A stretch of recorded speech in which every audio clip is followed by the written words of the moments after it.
আসসালামু আলাইকুম ভাইরা, বন্ধুরা, কেমন আছেন? এই দেখেন বিশাল পাহাড়ের উপরে উঠছি। ওই যে নিচে হলো বুড়ির বাড়ি, যেখানে আল্লাহ রাসূল এর পথে কাটা বিছাইতো, যে বুড়ি, সেই বুড়ির বাড়ি হলো ওইটা, ওইখানে অবস্থিত। আর এটা বড় ধরনের একটি পাহাড়। সমস্ত পাহাড়েই যেমন পাথর দ্বারা আটকানো, মনে হয় যেন পাথরগুলো কেউ এই জায়গায় নিয়ে এসে সাজায় রাখছে, কিন্তু আসলে না, এটা আল্লাহর কুদরতের মাধ্যমে এই পাথরগুলো এই জায়গায় সেই সৃষ্টিলগ্ন থেকেই এখানে জমে আছে। এখানে যত উপরে উঠছি ততই বড় পাহাড়, বড় পাথর।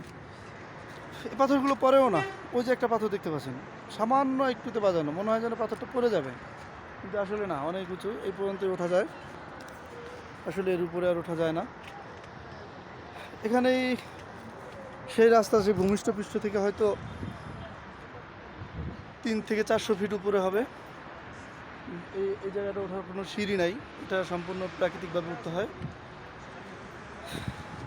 আসলে উঠতে উঠতে হাঁপিয়ে গেছি। কিছুটা দেখানোর চেষ্টা করতেছি, যে পাথরগুলো দেখুন।